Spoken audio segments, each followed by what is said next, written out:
From the pit of America's stomach, a legend is born. An angry nation is given the opportunity to express itself. Fuck me! Fuck you! Please step back and put your safety goggles on. It's time for the Lone Ranger. For the sake of my children and my grandchildren's futures, I've taken on the guise of the Lone Ranger. So hi-oh and let's go. Today, my quiver of FMFY arrows will be fired at Big Oil. That would include, but not be limited to, ExxonMobil, Citgo, Arco, BP, Shell, 76, Conoco, and their hit squad of corporate suck-up deregulation pricks, both inside and outside our government.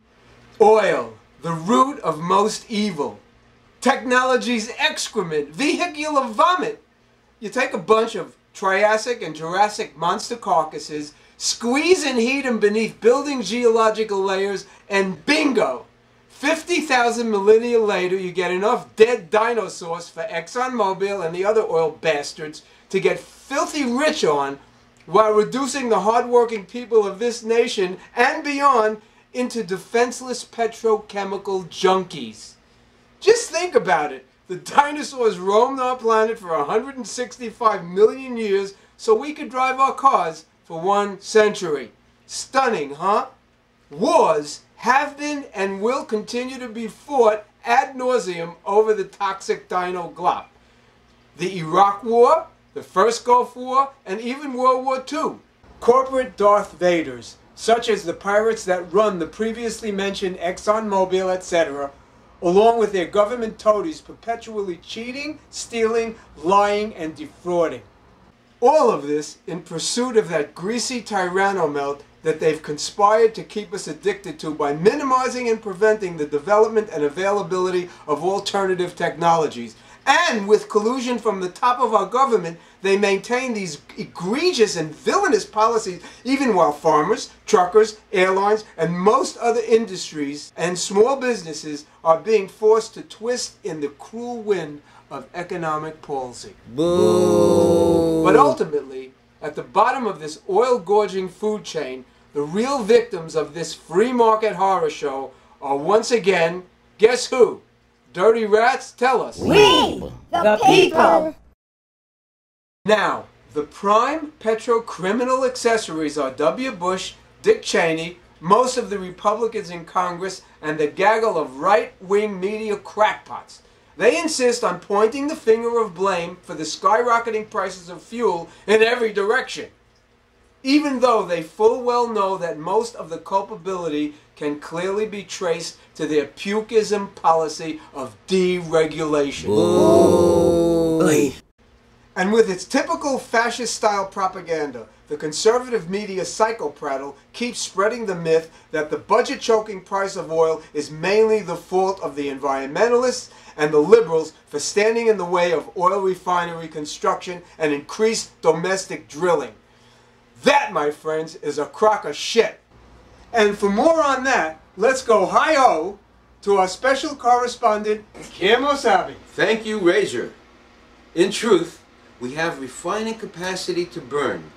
Recently, our refineries were running at only 89% capacity, well below the 95 to 98% capacity use rates we've seen at this time of year for the last decade.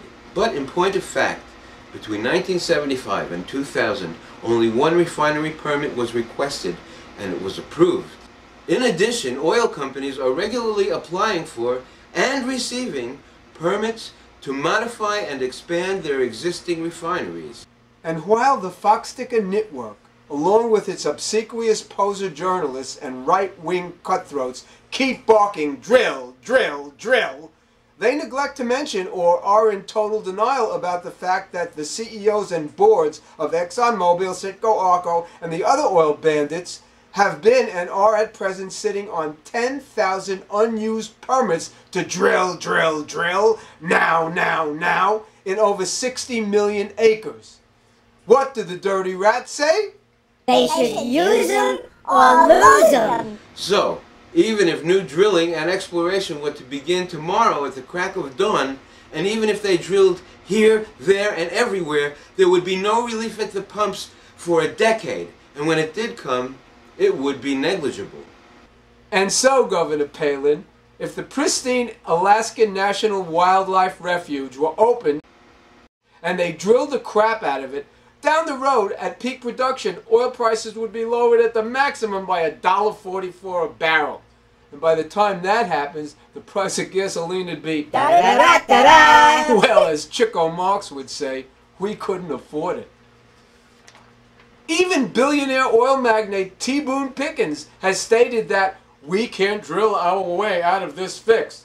And by the way, isn't it very suspicious that the price of oil is coming down even though we have yet to actually increase domestic drilling like McCain and his oily pals advocate? But wait, as Billy Mays, the mighty putty and OxyClean pitchman often says, there's more. Here's the reality check.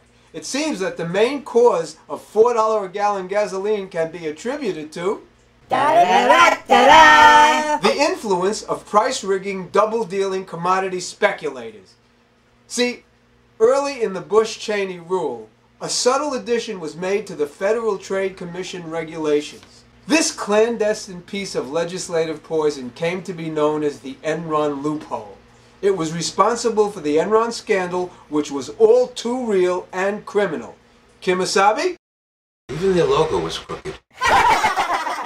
Basically, the Enron loophole exempts commodity speculators who make trades electronically from regulation. This in turn made it possible for the speculators to create a bogus demand and artificially drive up prices for a given product. In Enron's case, it was the production of electric power in California, and those responsible were prosecuted and found guilty, fined, and imprisoned. Today, that same loophole has been applied to oil. I call it the Phil Graham bit, in dishonor of former Republican senator turned lobbyist turned economic advisor to John McCain, Phil Graham. Roger, Rager. Due to Mr. Graham's and Mr. McCain's unctuous actions enabling the Enron loophole to become part of the FTC regulations, today's oil fiasco is causing millions to be unable to make ends meet. The phony oil price run-up has led to higher prices in the general marketplace, massive job losses, and an epidemic of home foreclosures. Correcto mundo, Kimosabi. We'd better think twice about putting McCain in the White House, because we'll be putting ourselves in the poorhouse. And now, it seems that we the people who were supposed to benefit from trickle-down economics have to flood up $700 billion because of the meltdowns of Fannie Mae, Freddie Mac, and AIG. We have to bail the asses of those people out because they were incompetent, greedy bastards who trickled down nothing. We get zip on the